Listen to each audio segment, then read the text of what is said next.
Здравейте, скъпи зрители! Вие сте с предаването Сигурност. Аз съм водещия Юлиан Андреев и телевизия Справедлива България. Днес имаме много интересен гост, би го нарекал на първо място революционер, защото човека винаги е с голям дух и иска България да бъде освободена от влиянието на първо място на корпорациите. Това е председател на Крумови закони, Методи Бъчваров. Здравейте. Методи, много ми е приятно да те видя в нашето предаване и благодаря, че гостуваш днес при нас. Както се казва, давам възможност да видиме, както се казва, да погледнем националната сигурност през призмата на корпорациите, през твоята призма, защото ти имаш няколко образования. Да. Едно, както ти сам каза, полицейско или милиционерско по-старому. Точно така. Да, и едно правно. Да. Кажи няколко думи за теб, за нашите зрители, които съответно не са те виждали в наши предавания, да могат да те следят в медиите, разбира се, в твоите канали, които използваш ти, нали, в крайна сметка имаш Facebook, Instagram, TikTok и така нататък. Да. Това са, въпреки всичко, важни комуникационни линии, по които можеш да достигаш до повече хора. Абсолютно. Това са и в момента точно демократичните медийни изяви на хората, които искат да се случи нещо и да се запази и съхрани нашата държава, територията Република България, на която ние сме собственици, но много от хората не го знаят това нещо. И когато им кажат, че нищо не зависи от тях, напротив, това е лъжа. И тази лъжа трябва в края на краищата веднъж завинаги да блесне така, че да ослепи всичките тези измамници, а българският народ да погледне, че де-факто някой им е сложил някаква маска отпреда на очите, за да не могат да видят истината. Много е комплексиран, много елементи са включени в този елемент или в тази насока сигурност. Това включва комплексно, като започнем парична единица, като започнем военните, цялото това, което на територията на Република България се случва, че ние нямаме армия. Тази армия беше унищожена.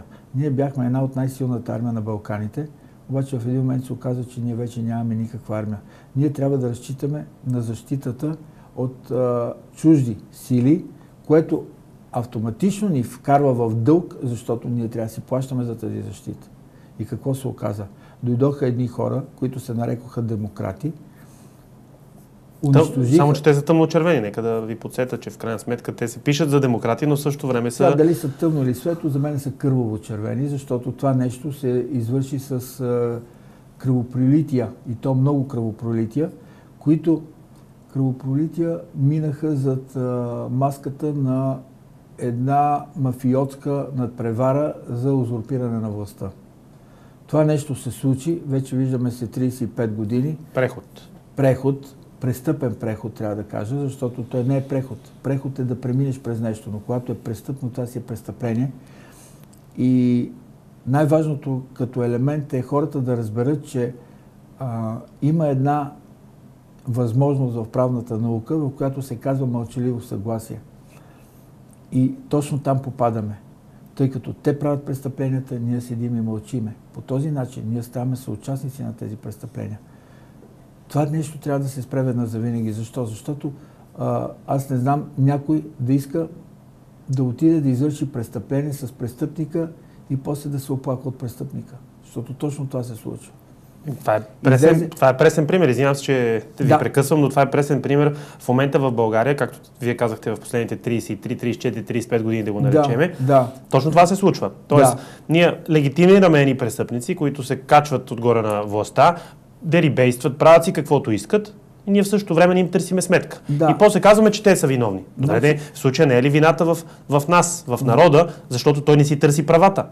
По-скоро въпроса не би трябвало отговора на въпроса не би трябвало да се постави, че ги легитимираме. Ние не ги легитимираме, но ние влизаме в съучастие в тези престъпления и ставаме съучастници на тях.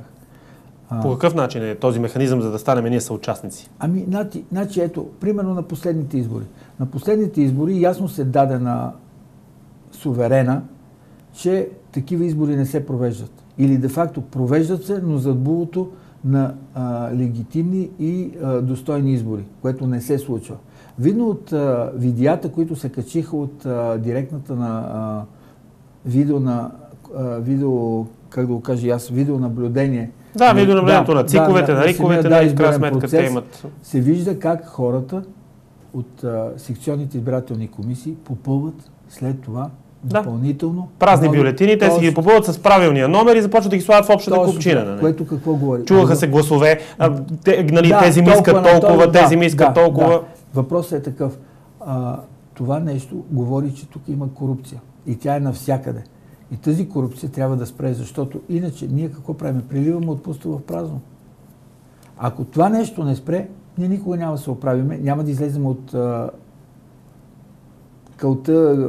От това водовъртеж, в който сме се ние сме в такава центрофуга, че тази центрофуга, копчето се командва от извън България. Да, нема. Нали, в крайна сметка ние правим изборите. Нали, там, да кажем в това село, там, което даваха и по канал 1, значи, да приемем, че жената се казва Леля Пена или Леля Спаска, без значение, тя си гласува с каквото са и казали, дава толкова гласове на тези, дава толкова гласове на тези. Да, тя е българка, тя е наша майка, баба, стринка, леля и така нататък. Тоест, тя е част от българския народ. На другите места, пък другите комисии са други. Тоест, ние българите правим изборите такива, ние ги манипулираме, ние ги оскверняваме, ние ги корумпираме, ние ги правиме по този начин. И в същото време се сърдиме да кажем, на руското посолство или на американското посолство, че нещо те влияят в България. Добре, ма ние сами си правиме белите. Да, въпросът е такъв, че не ние правиме тази измама. Измамата не аз и вие в случая. Но... Не, говоря по принцип. Народа не я прави тази измама. Народа легитимира тази измама, която се прави от определена група хора.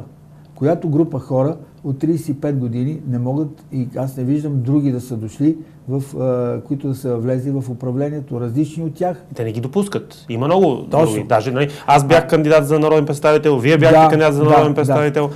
Защо не ги допускат? Защото всичките се оправдават на едно законодателство, което законодателство първо не поражда правни последици. Какво ще рече това?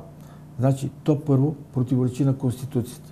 Конституцията е казала, че в едногодишен срок от влизане на Конституцията в сила следва да бъдат приети новите процесуални устройствени закони на Република България.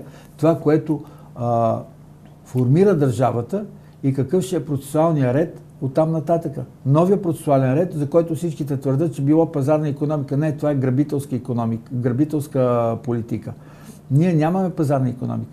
Ние имаме една организирана престъпна група, която узурпирала всичките ръководни или, дет се казва, може да се каже всичките бозаджийски кранове и на кой колкото трябва да пусне, отваря толкова и след това веднага го затваря. Това нещо трябва да спре, защото ако не спре, ние нямаме управия. Ние отиваме на самоевтаназия, самоубийство. Ние се самоунищожаваме, това е повече. Абсолютно. Нали, и най-странното е това, че ние активно участваме в този процес и същевременно всичките плачем от него. Това е някакси, това е недопустимо, това е липса на разум. Тук нямаме логиката, която трябва да следваме, за да можем да постигнем евентуално желание от нас резултат за по-добра България, за по-добър социален живот, която социална политика, тя е по-зле дори от времето на Тодор Живков. Но всичките говорят, че видите ли, по времето на Тодор Живков било тоталитаризъм. Ами толкова тогава е било тоталитаризъм, сега е адски фашизъм. Няма друга, аз не го знам. Значи, как от трънта на Глокче е по-високо? Това е. Това не може въобще да може да се вмъкне в човешкия разум. Едни такива действия, които са насочени срещу гражданите, срещу суверена, тези, които издържат тази престъпна група, която узурпирала властта, и тя се самопровъзгласила за политически елит. Това е политическа сган. Това е група, която мястото им не е там. Мястото им е съвсем другаде. Но народът все още не може да го осъзнае. Пак ли ще ни трябват ли още 500 години? Това е проблема. Това е проблема, защото аз съм сигурен, че през тези 500 години е било по същият начин. Народът не е разбирал какво е. Отделно от това, от едно изказване на Иван Тренев, по документи, в България не е имало турци по време на турското робство. Не е имало правници турци. Кой е извършил тогава турското робство? същите тези еничари. Разбирате ли? Много е такъв въпрос комплексен и това нещо трябва да се разнищи, защото тези хора, докато не разберат, че чрез манипулации, видно и от сегашната политика, че единствено само манипулират и по този начин постигат своите цели, този народ трябва да спре, защото фалшивите новини идват изцяло от медиите, които медии... Така наречените национални медии, които всъщност са само с национално покритие. Тези, които се самопровъзгласили за национални медии, защото те не са национални. Те, ако са национални, те са американски национални медии и на Европейския съюз медии, които те са също свързани двете. И Америка, и Европейския съюз са свързани една с друга групи, които налагат този терор. В момента този терор се налага от Европейския съюз на територията на Европа. Да, реално проблемът Европа ето сега в момента си ни тероризира и посредством натиска за еврото. Оказва се, че всъщност парламентът е определил 2025 да влезе еврото. Парламентът може да определи, обаче дайте да говорим сега по същество. Когато ние нямаме прият, съобразен с параграф 3 алинея 2 от преходни и заключителни разпоредби на Конституцията такъв закон, какъв се явява изборен закон, какъв се явява парламента? Невалиден, според мен. Не, организирана престъпна група. Да, защото те противоречат на Конституцията. Когато той бъде избран по несъобразен с конституционните норми закон, това е само организирана престъпна група. И този народ трябва да го разбере. Добре, за това, което вие преди малко казахте, че практически е нелегитимна изобщо тази власт, това означава ли, че всички концесии до момента, които са след 89-та година раздадени договори, това всичко е нелегитимно? Да. В правния мир говорим. Не е нелегитимно, а нищожно. Защото е извършено от неовластени, неоправомощени, неоторизирани, от съобразени с Конституцията законни лица. Добре, предната конституция тогава в този случай, дали Търновската, дали Тодор Живковата, Тодор Живковата конституция 71 година е приета с референдум. С референдум? С референдум. Искате да кажете, че излезнал българския народ и е пуснал бюлетини? Този тоталитарист с референдум. Предният тоталитарист Георги Димитров, 46-та година с референдум, прави царство България в Народна република България. Пак с референдум. Това са тоталитаристите, които всичките казват, че те са престъпниците. Не, те не са престъпниците. Престъпниците са тези, които в момента вменяват на българският народ, че тогава, видиш ли, били престъпни.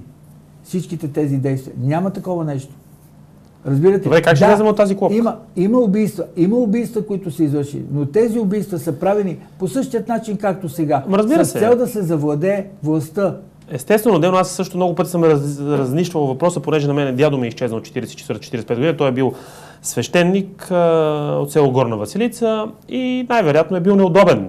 Нали, някой ще каже на тогавашната власт или на перестройката. Не, аз съм разбрал, че всъщност, нали, при една такава смяна на властта, нещата са се случвали на личностна основа. Какво имам предвид? Да. По много простичък начин. Вие разглеждаме ситуацията в наши дни. Ако не дай си Боже стане тук Майдан или някаква гражданска война, хората няма да тръгнат да воюват срещу правителството, срещу кметовете. Абсолютно. Те първо на личностна основа, което е мърсотията в душите на хората, ще почнат един друг да се избиват, да си решат своите лични проблеми, техните конфликти, и тогава вече ще мислят, аджеба, кой е виновен за техните проблеми. Абсолютно. Тоест, много грешно разсъждават хората. И по този начин масата са изчезвали 44-та година, 45-та година. Нали, ясно е, че имало зверства, ясно е, че имало такива, нали, там има еди си колко си врагове на народа, ама то всъщност селото примерно има 50 човека. Не, там са 200. Значи трябва да избиете всичко. Нали. Е такъв. Но това пак е от мръстията на душите на хората. Кой определя кои са били враговете на народа? Ето тук е тънкия момент. Ето точно това е момента, който никой не го казва. И какво искам още да кажа? Искам да кажа да вметна сега в момента за една декларация, която върви в социалните медии. Да, обяснете точно за какво е тази декларация. Тази декларация е на принципа, защото българският народ явно не може да си направи равносметка на това, което се случва. Как се сваля едно правителство в България? С гласуване в Народното събрание на доверие, липса на доверие към новото правителство, това, което е съставено и те искат да гласуват. Значи, като гласуват недоверие в това правителство, то пада от властта. Сега, да, обаче Народното събрание не е компетентният орган, който може да ги свали, защото те се оказват, че те не са конституционно съобразни.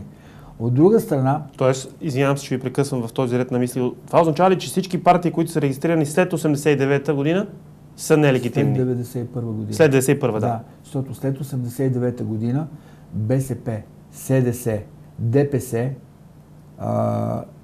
да, това са горе-долу партиите, са регистрирани по закона за политическите партии от 90-та година. Да, но с влизане на Конституцията Република България от 13.7.1991 година, този закон със самото влизане на новата Конституция се обезсилва. Това значи, че октомври месец, 2 или 3 месеца по-късно, когато се правят избори за ново народно събрание, така, вътре присъстват тези така наречени в кавички политически партии. Те не са политически партии. Това са организираните престъпни групи, които българският народ припозна като политически партии, но те не са такива. Защото те не са регистрирани по закон, съобразен с Конституцията Република България от 1991 година. И когато ние нямаме закон, какви политически партии се явяват? Мога ли аз да кажа, примерно, че съм Тръмп, пък същевременно да не приличам на Тръмп? Това се случва. Горе-долу това се случва. Да, това е измамата. Това е измамата. И това е със съучастието на всичките. Медиите. Кой от медиите каза това нещо? Единствено това беше провъзгласено в БНТ, едно предаване с Георги Любенов, което, забележете, между 9 и 10 часа вечерта се направи предаването. Това бяха изборни дебати. На следващия ден в 12 часа предаването беше свалено. Защо? Защото не е угодно на властимащите. Отделно от това, като видиме и другото, че медиите, които са национални, са се провъзгласили за национални, а не са национални, те пък са на бюджетна издръжка. Те пък са зависими и контролирани от така наречената власт. Пак в кавички, защото тя не е власт. Тя също противоречи на Конституцията. И какво се получава? Ние имаме организирана престъпна група от няколко дъщерни, как да го кажа аз, фирми или аз не го знам как е това, образования. И това цялото нещо води единствено към унищожение, заличаване, първо разруха и след това заличаване на българската държава. Важното е, че българският народ не може да осъзнае, че той активно участва в това самозаличаване.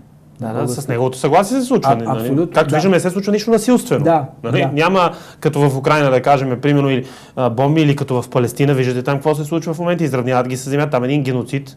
Точно така. И тази тема ще зачеркнем малко по-късно в разговора, да не ви прекъсвам. Да, това, което исках да кажа е, че всички казват с съгласието на българският народ. Обаче, в правната наука има една такава тънкост, че когато ти не протестираш срещу дадено нещо, това се приема, че се е приело с мълчаливо съгласие. Да, т.е. че ние като народ сме съгласни с това, което се извършва с нас. Абсолютно, защото никой не се противопоставя, което е много важен прецедент и хората трябва да го разберат, защото когато ти не протестираш срещу това, което не е угодно, не е удобно за народ и държава, не е в интереса на народ и държава, тогава вече ти декларираш по този начин мълчаливо съгласие, което значи, че ти легитимираш по този начин този избор или този извършен ход от страна на пак правителството или властите. Ти легитимираш това престъпление, което... Точно така.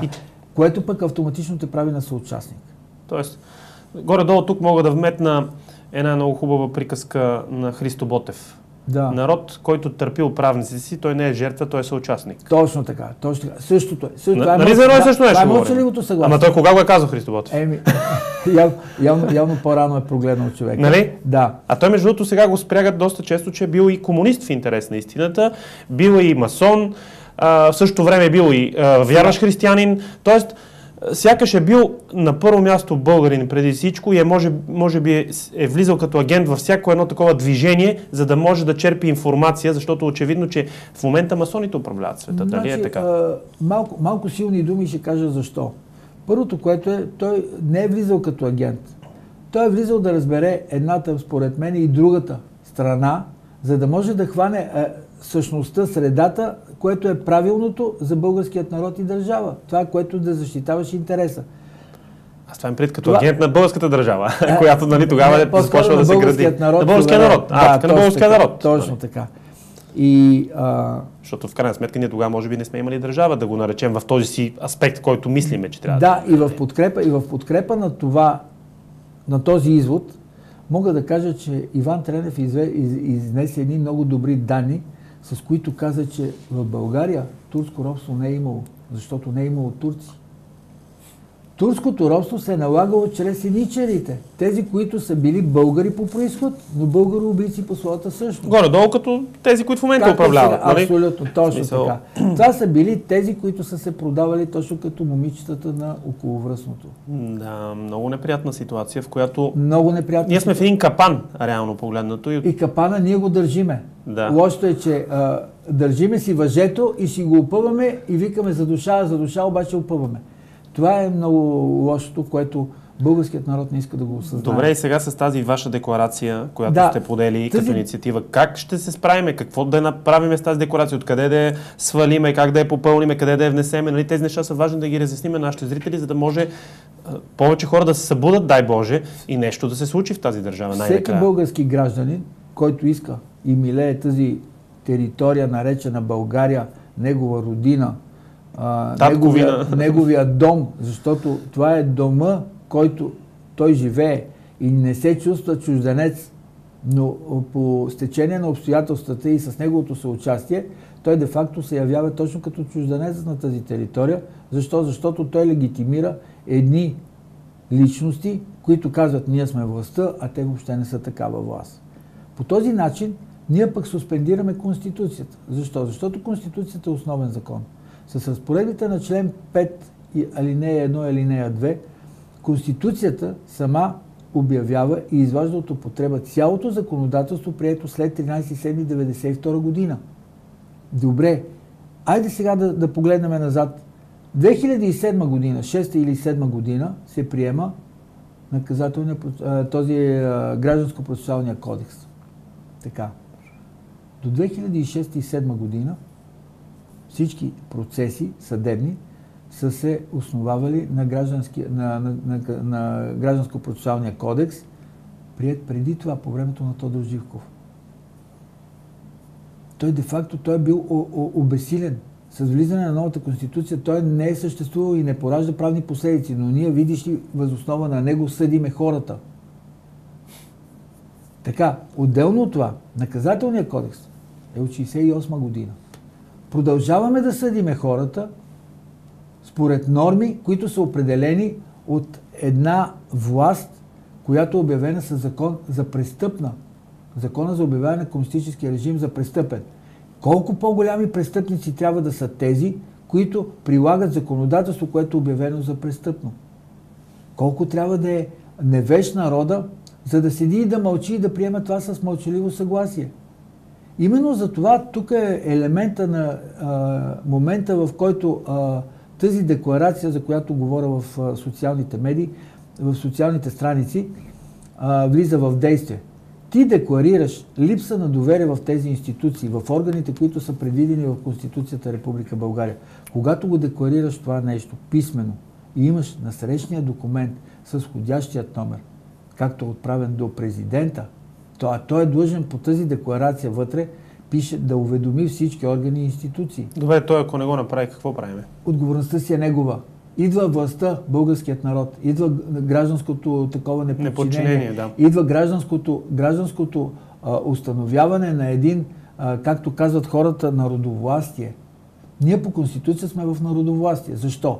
Защото член 1, алинея 2 казва, цялата държавна власт произтича от народа. И институциите по Конституцията. Ние нямаме такива институции. Остава народа. Ние сме в народовластие. Народа обаче неглижира това нещо. Да. Не иска да властва народа. Точно, иска да властват върху него. Но въпреки това в неговите изкази всичките говорят за народовластие. Добре де, ти имаш всичкото. Значи аз искам вода да пия, моля ви се. И само държа чашата. Да, и я гледам и моля ви се, искам вода да пия. Добре, дайте, ще пиеме вода, обаче как е? Някой трябва да я дигне, някой трябва да я приложи да я подложи на устата, за да може да вдигне да отпиеме. Иначе как става това нещо? Чакаме да дойде, примерно, чуждата сила или външната сила, която... Да, се чакаме. В чието интерес ние работиме, в смисъл такъв говорим за така наречените власти имащи, които не са такива, и чакаме те да дойдат да ни сложат сламката и да ни го поднесат до устата. Те имат ли интерес? Не. И ние имаме интерес. А има една поговорка, нали знаете, че спасението на давещия е в неговите ръце. В неговите ръце. Така. Бог помага, ама в кошара не вкарва. Да. И ако той, давещия се, не започне с ръце да маха, за да се спаси, кой да го спаси? Всеки вика, ма кой ще дойде? Ма кой да дойде? Вие, у вас, в вашия апартамент, винаги съм им задавал този въпрос. Имате ли иконом? Имате ли готвач? Имате ли прислуга? Имате ли чистач? Не. Ама защо да имам? Добре, а защо тогава искате в общия дом ние да назначиме някой, вместо ние да го вършиме това нещо? Какво значи? Значи това, че примерно да кажем чистотата. Нещо, което всичките говорят за нея. Добре, излизаш вънка на улицата. Това, което не прави на българският народ впечатление, е, че ние имаме кофи от единия ъгъл до другия ъгъл на тротуара. Ние нямаме през цялото това разстояние от единия до другия ъгъл, нямаме повече кофи. Добре, ти им подминаваш кофата, през това време ядеш нещо. Остава ти, изяждаш го, остава ти опаковката. И търсиш някъде да я хвърлиш. Няма къде да я хвърлиш. Хвърляш я на земята. На земята хвърлят хората, които са невъзпитани, нали, с ниско образование и така нататък. Значи, с ниско възпитание, даже бих казал. Много малко са хората обратно на това, с високо образование и с високо възпитание. Малко са хората. Разбирате ли? Мнозинството днес е потънало в невежество. И това невежество е видно, че след 35 години борба за демокрация, в кавички, ние стигнахме до остър фашизъм. Това е тотален фашизъм. Това и Хитлер ще ни завиди. Ще каже, вие постигнахте повече от мене. Сериозно? Това е така. Ситуацията е много критична, но всичко е с одобрението на народа се случва. Всичко. Да, с мълчаливото съгласие на народа. Да. Добре, какво правим сега с тези избори? Очевидно видяхме, че те са нелегитимни, очевидно видяхме, че те са манипулирани, подправени от нас. Нито са от американци, нито са от руснаци. Да, така? Нелегитимни са от страна на законодателство. Нищожни са за това, че е измама, което се и доказа. То очевидно такива са били и предните, и по-предните, и по-по-предните и така нататък. Добре, и какво ще правим сега? Въпросът е такъв. Какъв изход от тази мъртва хватка, така да наречем? Изходът от тази мъртва хватка е с тази декларация. Всички да попълним такава декларация и да я внесем в президентството. Те са декларация 1 и декларация 2, с което вие декларирате недоверие в институциите и ги лишавате от легитимност и компетентност. С декларация номер 2 вие отнемате техния имунитет по Конституция.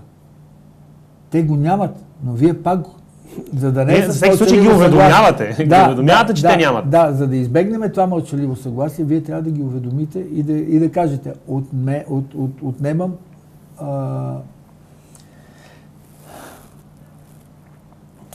това, което ви е дадено по Конституция като имунитет.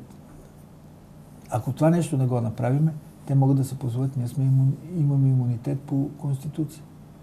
Затова много е важно, когато правите едни правни постъпки, трябва да затворите всички, да хванете обема и да затворите всички изходи, за да няма те къде да избягат. Това нещо е с тази декларация. Тези декларации. Така, какво трябва да знае българският народ? Също българският народ 35 години, че и много преди това са минавали много измами и са били узаконявани, и са били извършвани тези измами пак със съдействието на българският народ. И съгласието. Да, със съгласието. Тяхната свободна воля, която им е дадена от Бога. Реално погледнато. Да, обаче дали е свободна воля? И след като не се съпротивляват. Защото свободната воля казва, че трябва да се образоваш. Да, когато ти не се образоваш, ето какъв някои задават въпросите. Ама ние не го разбираме така. Добре.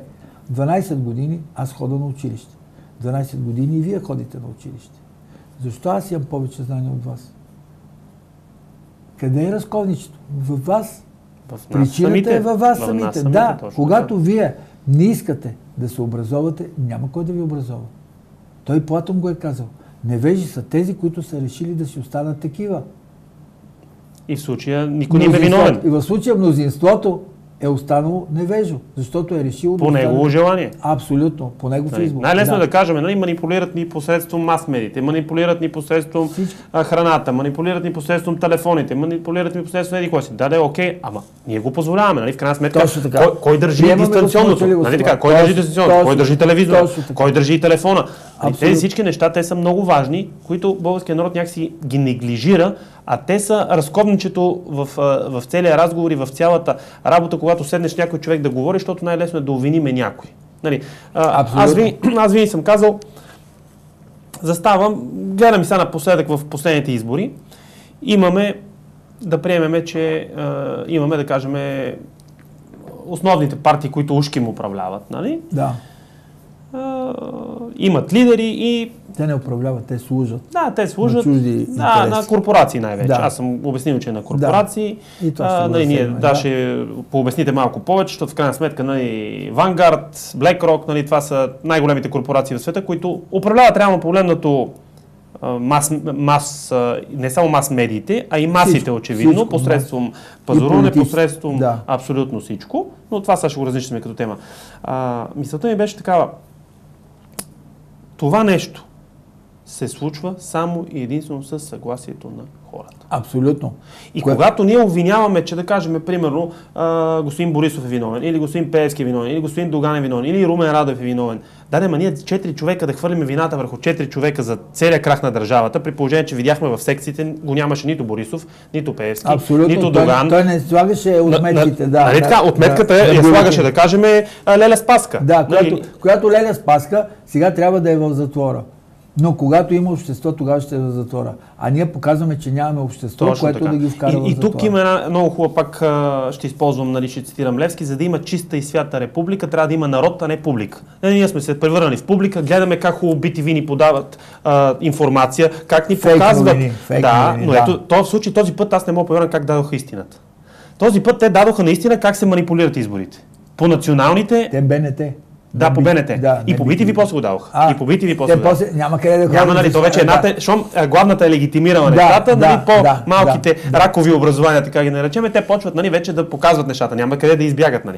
И добре, в случая видя се, доказа се и народа мълчи. Абсолютно. Народа мълчи. Абсолютно. Значи това трябваше всичките, където са излезнали да гласуват.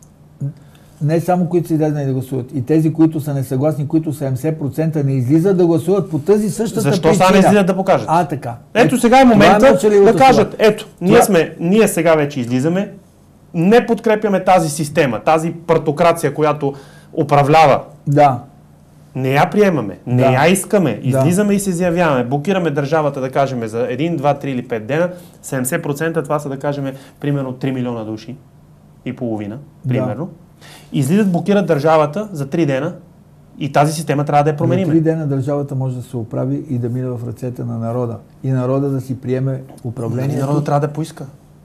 Това е. Тук е тънкият. Народа не иска. Хората казват, нежелано добро не се прави, защото ще излезеш ти виновен. Народа не иска. Нали? Аз всеки като каже, чакаме Месията. Ама кой е Месията? Месията и Спасителя дойде. И човеците, ние хората, го разпънахме на кръст. Нека да бъдем реални. И чакаме нов да дойде. Абсолютно. И него да разпънем на кръст. Чакайте малко, значи той един дойде, ние го разпънахме на кръст, човеците го разпънаха, не го разпъна някой друг. Тежка форма на престъпност. Така, абсолютно. И сега чакаме нов Месия да дойде. Нов Месия няма да дойде.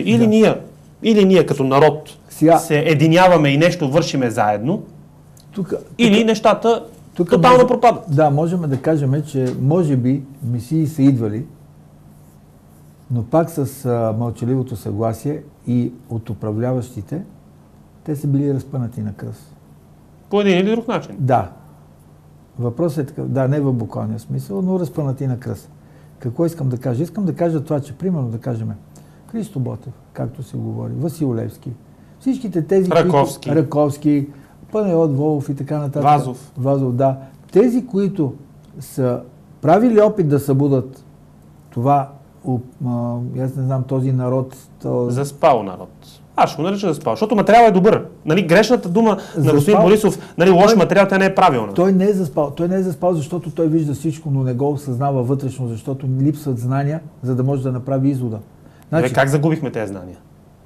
от държава 1300 години, точно това, която също не е точно така, много по-стара държава сме, да не кажем най-старата на Европа, най-старата държава. Ние сме основатели. Ние сме основателите. Точно така. И в един хубав момент, къде отидоха тези знания? Къде отиде този боен дух? Къде отиде това сърце на този български народ? Значи, ето, примерно да кажем, къде на този въпрос да отговоря. Влезнахме в Европейския съюз.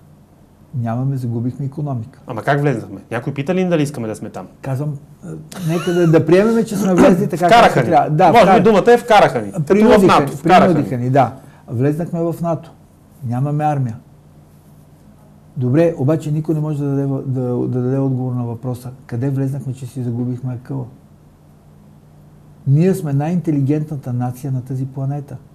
Ние сме тези, които 90, може би 99%, да не кажа и по-малко, са тези, които са този прогрес, тази революция, която се прави в индустрията, са предимно български разработки на български инженери, български образовани лица, които фактически това цялото, ето, за Тесла. Тесла също има българска жилка. Неоспорим факт. Добре, обаче какво се случва?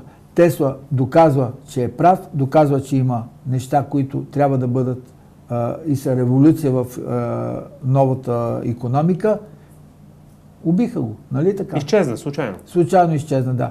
Какво се случи с човека, който... Но това го прави дълбоката държава, реално, погледнато, с която... Не дълбоката държава, организираната престъпна група, която се казва дълбока държава. Да. Това е организирана престъпна група. На която е лепнат този етикет. Така, какво се случи с човека, който, мисля, че е в началото на 21 век, беше изобретил автомобил, който се движи с вода?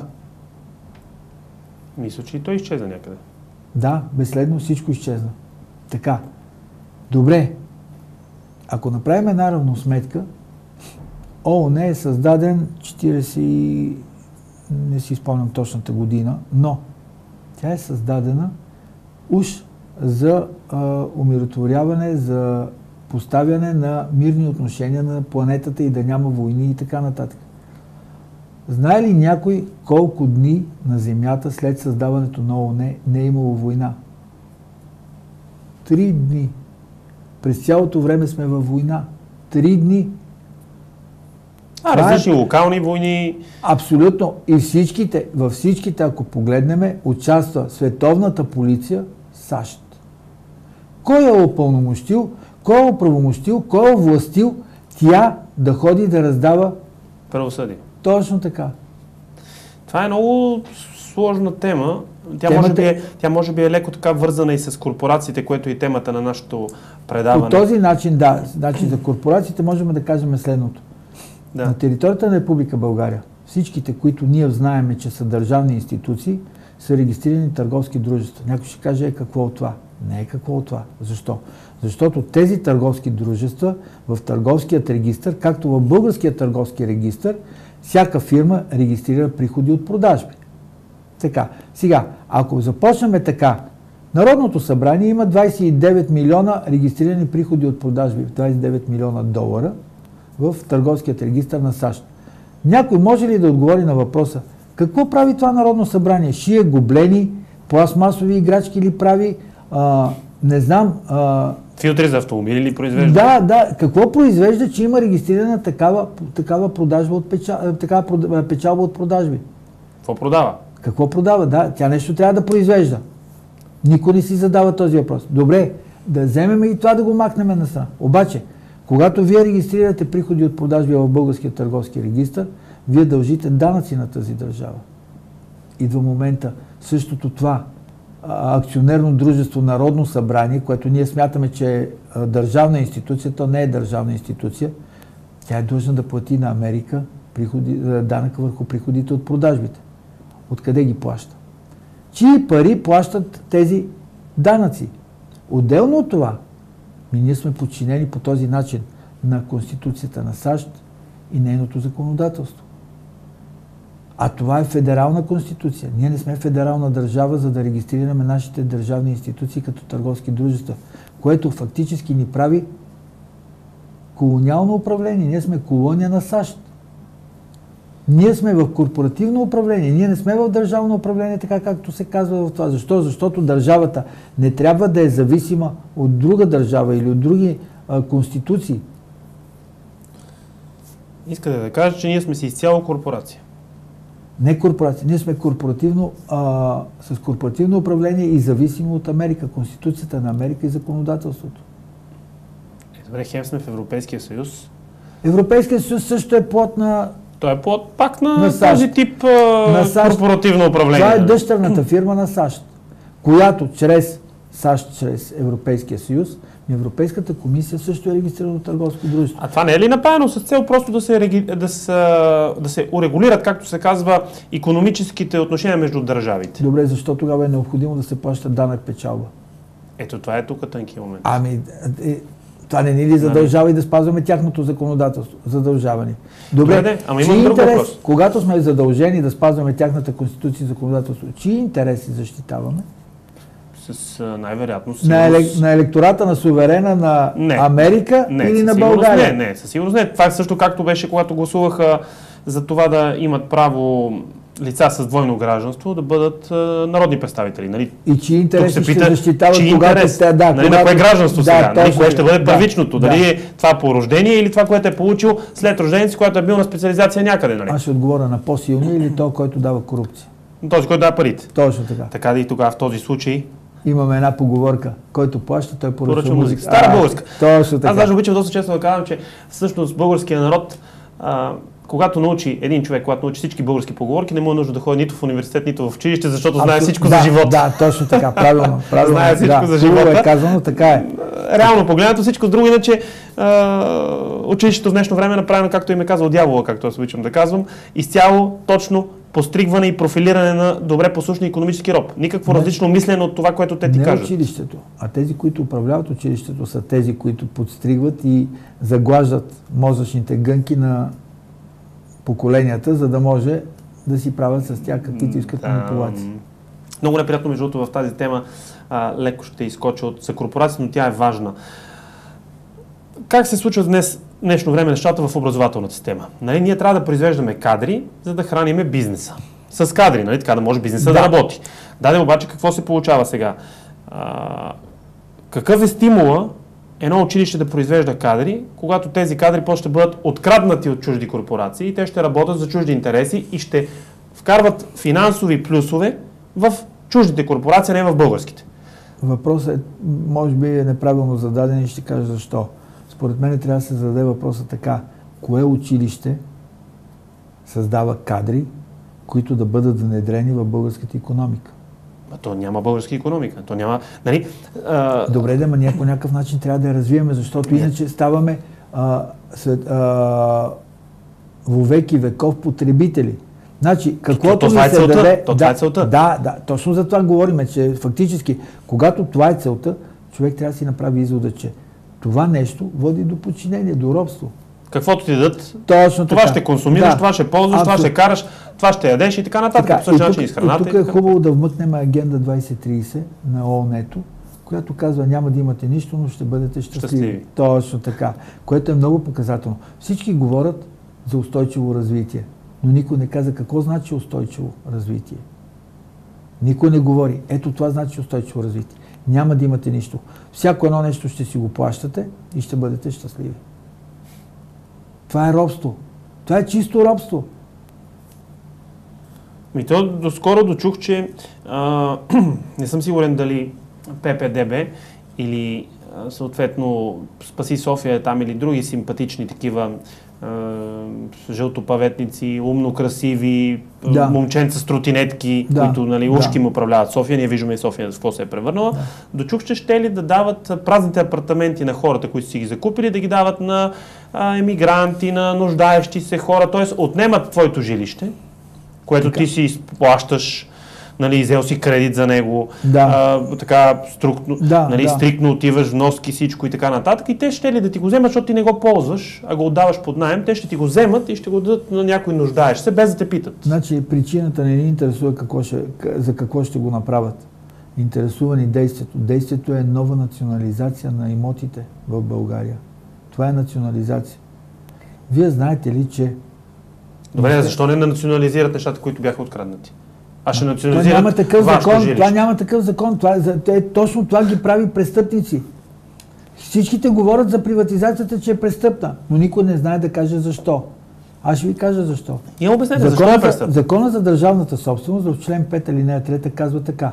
Акта за държавна собственост няма правопораждащо действие. Не поражда права за тебе. Ти можеш да имаш акт за държавна собственост, но ти не си собственика. Ти нямаш права да го продаваш. Това, което се извърши. Следователно, значи всичките тези сделки, те са нелегитимни, които се извърши. Всичките заводи, които са взети, препродадени. Те са нищожни, защото са продадени от несобственик. Да, и в този смисъл ВКС казва, продажбата на недвижим имот от несобственик, сделката е действителна. Да, има сделка, но не поражда действие. Демек, вие не сте собственик, вие не стъпвате в собственост. Вие просто ползвате. Вие просто ползвате. Вие сте дали един хубав голям наем, точно така. Нали? Безсрочен да го наречем, за напред. Но въпреки това, през това цялото време ти продължаваш да плащаш наема, защото има данъци и така неща. Значи в този случай може, в един момент, ако се овласти народа и той така реши да си поиска най-накрая. Той е овластен по Конституция. Той е овластен, но реално да вземе властта, нали? Защото той, как се казва, на теория е овластен, ама на практика не е овластен. В случая той може да си възстанови абсолютно всичко, да си национализира всичко, което си е негово. Да, но пак говориме тук. Спасението на давещия е само в неговите ръце. Точно така. Ако народа излезе и го направи, ще го направи. И тук трябва да кажем едно нещо, че тези, които до днес управляваха, са превратаджии. Те чрез преврат упражняват власт над българският народ. Откъде дойде този преврат? Откъде дойде този преврат? Значи преврат на преврат не може да съществува. Да. По-скоро е възстановяване на собствеността, на владението, на държавността в дадената държава територия. Значи, ние, когато народа излезе, това не може да се тълкува като терористичен акт. Напротив, терористичният акт стои от другата страна, срещу което са излезнали българският народ. Но никой не го казва. И всеки казва, от вас нищо не зависи. Не, от вас нищо не зависи, от нас зависи. Защото ние сме тези, които сме собственици на държавата. Да, вие зависи от народа в крайна сметка. Абсолютно. Какво се случи с това, което се построи 45 години по времето на тоталитариста Тодор Живков? Всичко се разграби. Защо никой не си зададе въпроса? Златния фонд, пенсионния фонд. Къде отиде? Парите. Къде отидоха парите? Тези пари никой няма право да ги пипа. Дори и нова власт да има. Няма право да ги пипа. Защо? Защото с тези пари и данъците, които бяха събрани, ние построихме една държава, която вече 35 години продължават да крадат и не могат да откраднат всичко. Сега напоследък гледам и земи се продават на най-различни други, на израелци, на руснаци, на американци, на други корпорации, така да го наречем. Да, това искам да кажа, че тези, които мислят, че са си закупили земя, са в дълбока грешка. Това от една страна тази грешка ще заработи в един хубав момент за народа. Да, народа. Държавата може да си върне тези имоти. Защо? Защото те са продадени от несобственик. Не са направили новите собственици, които са си платили по един или по друг начин. А сега тук направихме една далаверка. Ама всъщност тази далаверка... Точно така. Утре ще се окаже, че той е на улицата. Ако народа поиска, давещия се поиска. Значи в този случай да приканиме българския народ да си поиска държавата, както аз доста често го правя от медиите. Поиска не, да си вземе. Да си я вземе, да. Какво означава да си я поиска? Тя си е негова. Точно така. Значи когато аз взема твоята кола и излеза на улицата и ти я виждаш, идваш и си я взимаш. Ти не казваш, моля те, върни ми колата. Да. А ние какво правим с тези протести? Моля, ние искаме, еди какво си, еди що. Не, ние не искаме. Ние даже сме в положение да заповядваме. Ние можем да даваме разпореждане. И това разпореждане, ако не се изпълни, тогава вече излизаме и започваме да им тупаме кожухчетата с сопите, ако трябва. Поне казахте за сопите и за протести. Сега на 11 мисля, че е първия работен ден на новия незаконен парламент. Точно така. Легитимиран с указ на президента, който... Ето, тук в случая... Който също влиза в тази нелегитимна власт. Значи и президента влиза в тази нелегитимна власт, макар че е мажоритарно избран. В случая дали наистина е избран... Чакай сега, бъркаме. Той мажоритарно избран от кого? Въз основа на кой закон? Съобразен с Конституцията.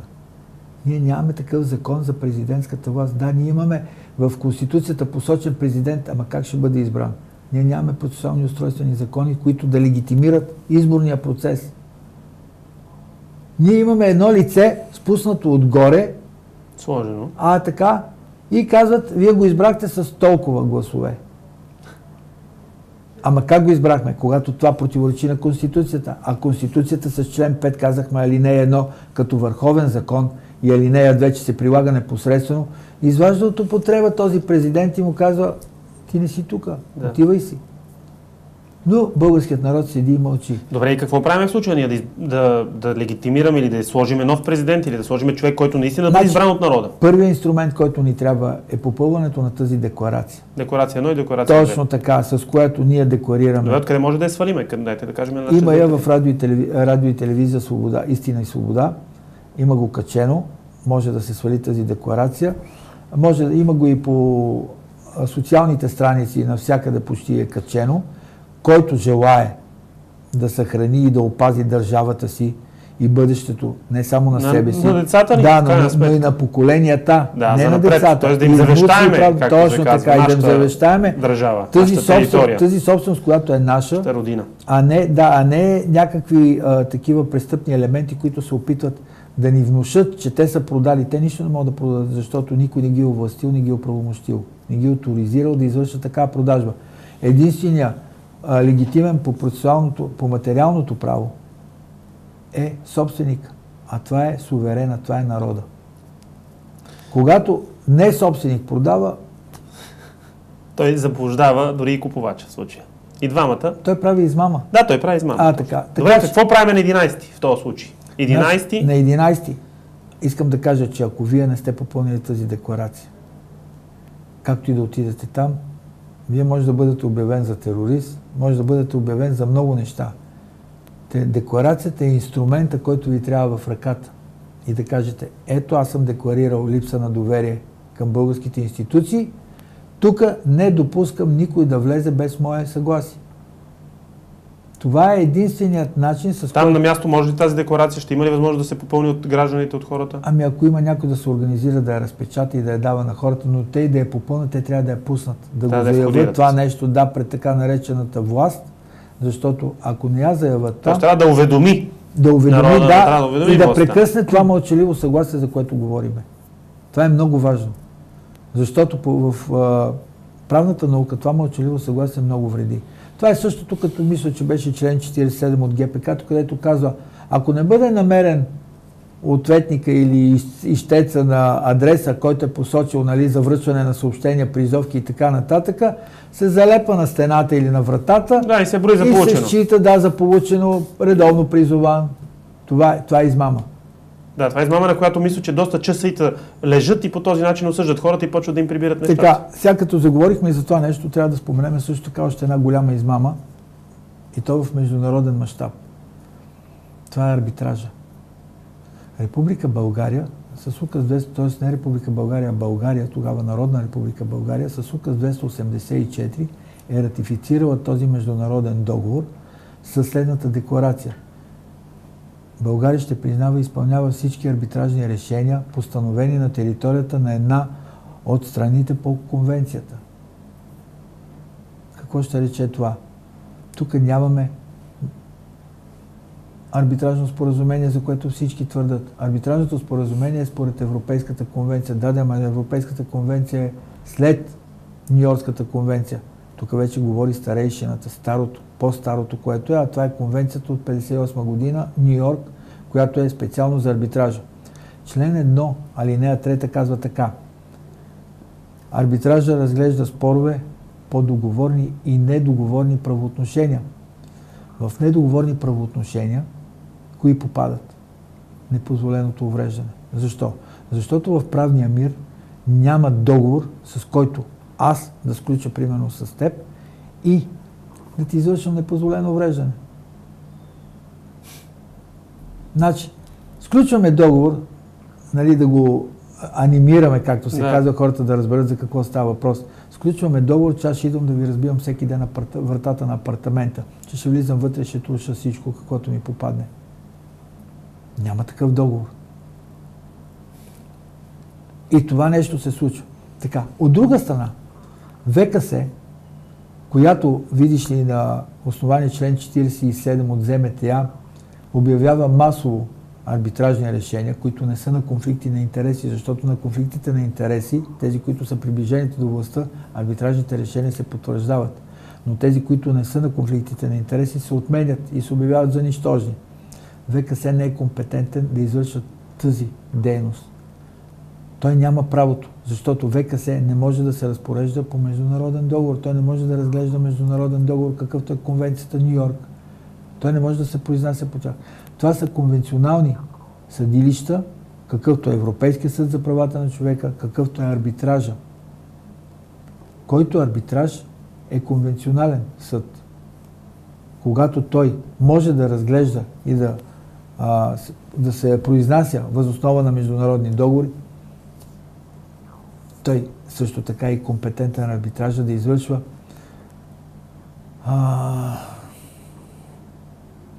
последващо разглеждане на решенията, инцидентен контрол и на ВКС включително, което го поставя над ВКС. Арбитража е над ВКС.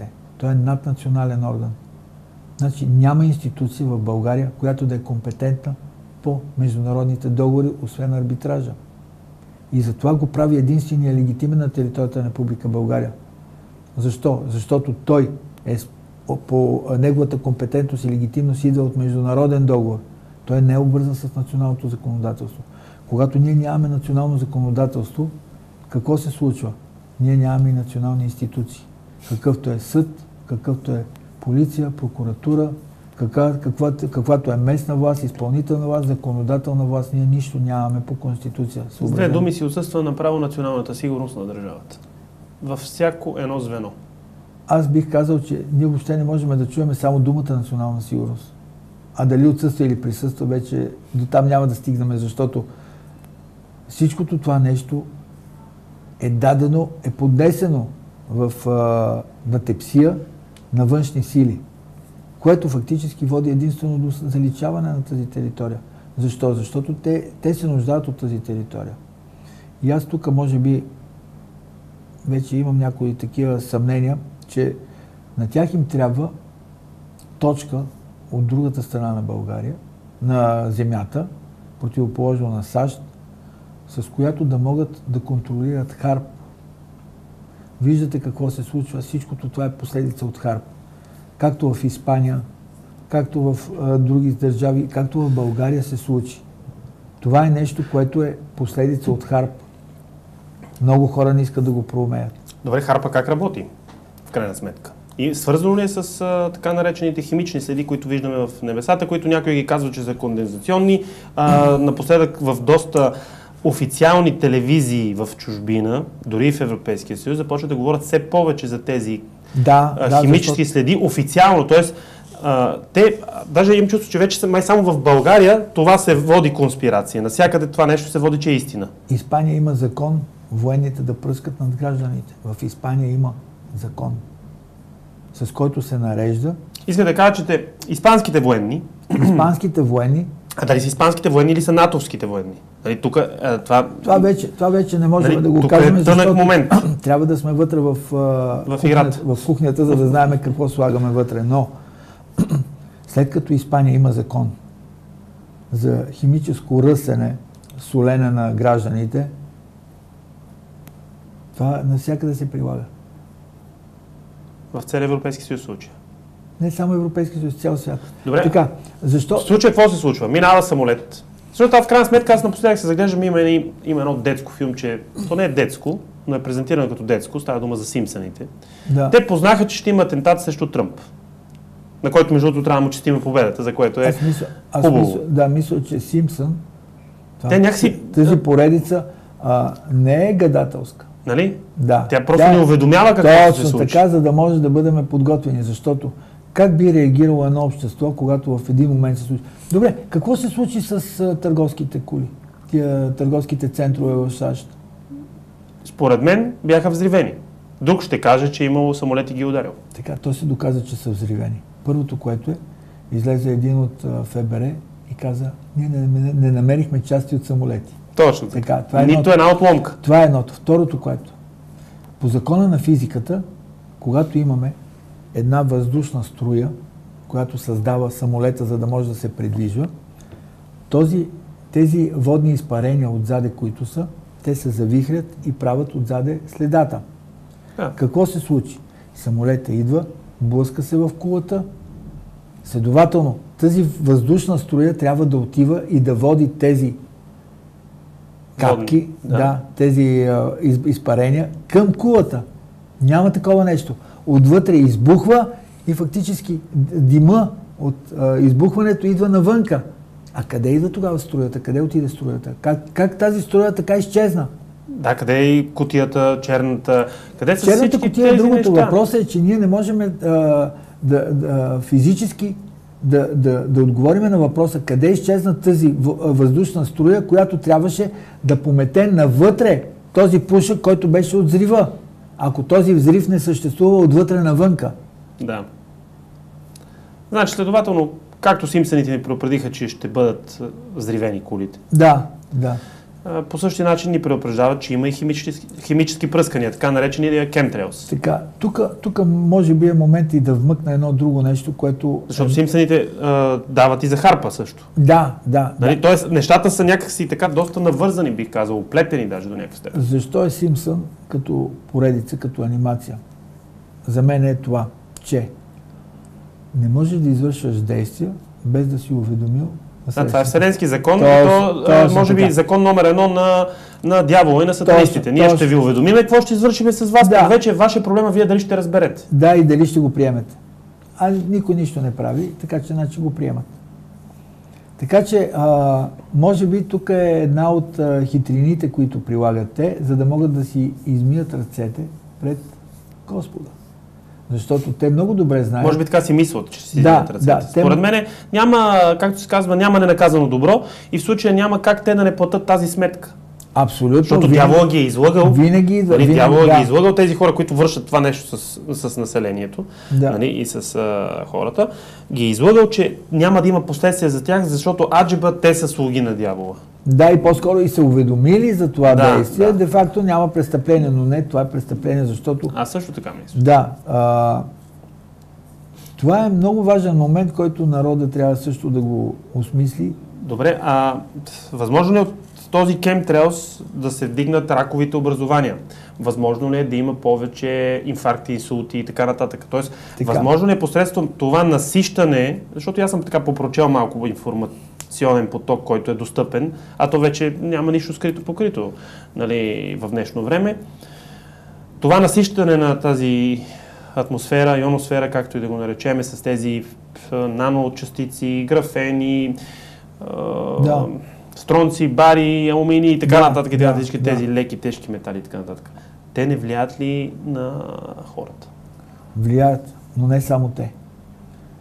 Хората не знаят и не могат да разберат, че 5G-то е много опасен военен инструмент. А дали само 5G-то или психотропните оръжия също, които използват излъчвателите? Защото сега, в крайна сметка, може би и вашия телефон има 5G. И моя пък не ни влияят някакси.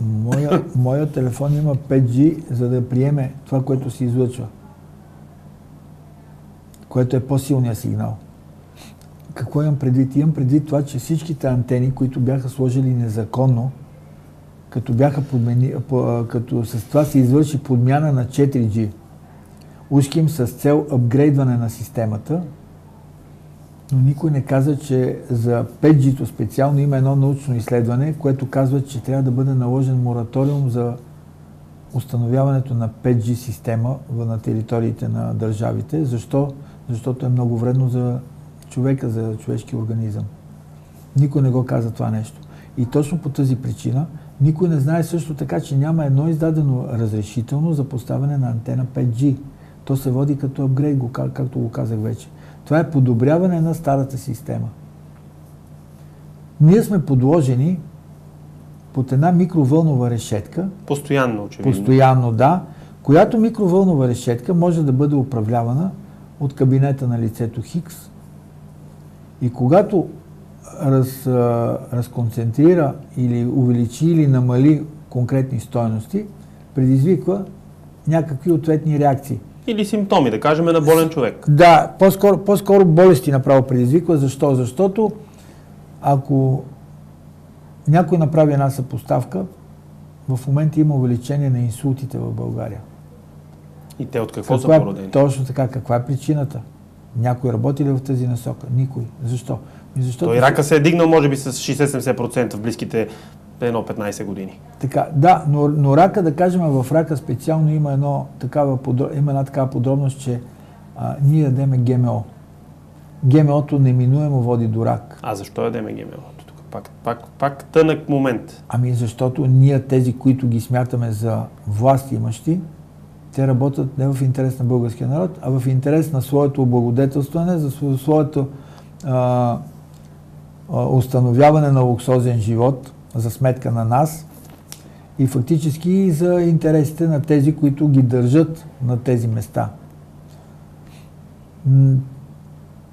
Има едно изследване, което медицински експерти са го направили с плъхове, които са били хранени 2 години непрестанно с ГМО. Плъховете са започнали да образуват туморни образования.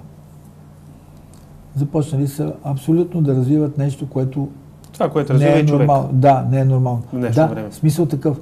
Това доказва, че ние, ядейки ГМО-то, което ГМО знаеме, че той е изцяло в разработка на Монсанто, пак американска фирма, но тук е момента да кажем, че вече Монсанто не съществува.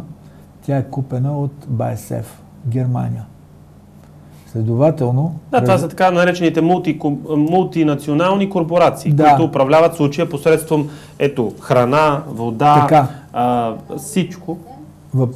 Въпросът е такъв, че кой ги е упълномощил, кой ги е оправомощил, кой ги е овластил да правят тези решения, да взимат тези решения и да ни налагат нещо, което ние даже нямаме на представа.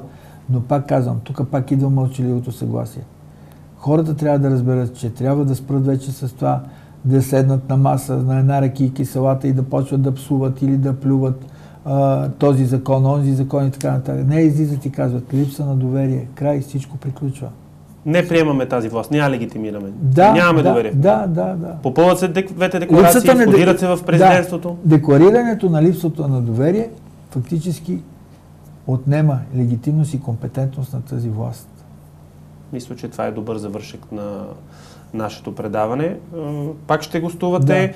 Ще разчекнем още повече темата за Chemtrails другия път. Предполагам, вие сте запознати. Абсолютно, да. Така ще ви покана да я разнищиме, за да може българския народ също да разбере, че не са просто едни кондензационни следи. И в случая трябва да се разграничават и да се разделят кондензационните следи от химическите следи. Нали Само да кажа за кондензационните следи.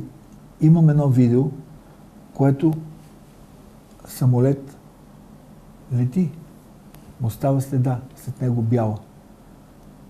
Самолета лети, по едно време бялата следа изчезва. Свърши му горивото. Спря двигателите? Спря двигателите, за да икономиса такова... Или рязко промени височината, за да няма конденс. Не, по-скоро е пуснал по инерция, поне надолу. Така че, да или да, това са факти, които се доказват, че наистина сме ръсени отгоре с слоницата. Кога ще го осъзнаеме, може би когато го кажат по канал 1, BTV и Нова. Тогава ще го осъзнаем. Те няма да го кажат, защото те са конфликт на интереси с властта. Когато се дава конфликт на интереси с властта, те иначе трябва да се спрат бюджетната издръжка. А колко знаят, че примерно и БНТ, и BTV, и Нова, това са американски корпорации. Те също са регистрирани в Америка. Те също получават. И то бая голями пари. Защо? За да ни промиват мозъците. Да. А телевизиите са част от националната сигурност. Абсолютно, защото те даже могат да въведат в заблуда целия български народ, както го направиха с пандемия COVID-19. Те го въвеждат. И за това ще ви покана да говорим. Значи тук има един много хубав момент. Пандемия COVID-19 беше 2020 година. Сега сме 2024. Още няма изолат на COVID-19. Добре, къде е тази болест? За коя болест говорим? Коя е тази COVID-19? Това е прецедент в българската, в човешката история. Факт е, че постоянно ни вкарват в някакви капани, от които няма обяснение за тях. И ни казват, че нещо е такова, каквото е. Има обяснение. Невежество. Да. Платон го е казал. Невежи са тези, които са решили да си останат такива. Да, имате право. Благодаря много за гостуването. Благодаря. Беше изключително приятно. Доста така обширно подхванахме темите за националната сигурност, през корпорации, през властови механизми, през реалната власт. Реална ли е, легитимна ли е, ние ли я легитимираме, както се казва, всичко това, което направихме, беше доста така, според мен, полезно за нашите граждани и да ги призовеме на 11-ти, който иска да отиде да покаже най-малко с декларацията, покаже своето недоволство. Не, липса на доверие. Да покаже своята липса на доверие към тези институции. Към изборния кодекс, към институциите, към всичко, което се случва в така наречената Република България или по-точно... Ние не сме Република България, ние сме още Народна Република България. Защото за да се смени името от Народна република в република, следва да бъде извършено с референдум. Такова не е извършено. Ние сме още Народна Република България. Да или да, дали някой иска или не иска, дали някой ще ме нарече русофил или русофоб, мене не ме интересува. Това е отправна гледна точка. Ние сме още Народна Република България. И както се казва, скъпи граждани, събуждайте се, взимайте не само декларациите, а може би както нашия... И по една сопа. Да, сопа също. Сопа, тояга, кой каквото може, казвам го образно, разбира се, кой каквото прецени. Очевидно, органи няма държавата. Единственият важният орган, от който идва, по-точно сме корпорация, както каза нашия гост, единственият важният орган на властта, всъщност това сме ние гражданите. Суверена. Народа, който в момента е публика и също силно се надявам от публика да се превърне в народ и да си потърси властта, която по право, по конституция и дори по Божие право е негова, в крайна сметка. Бяхте с предаването Сигурност и с мен водещия Юлиан Андреев. Телевизия Справедлива България. Благодаря и да подсета камбанката, subscribe и така нататък тези модерни думи от други ютубъри. Ще използвам, защото така ще достигат повече видеа на целия канал. ТВ Справедлива България до вас. Благодаря.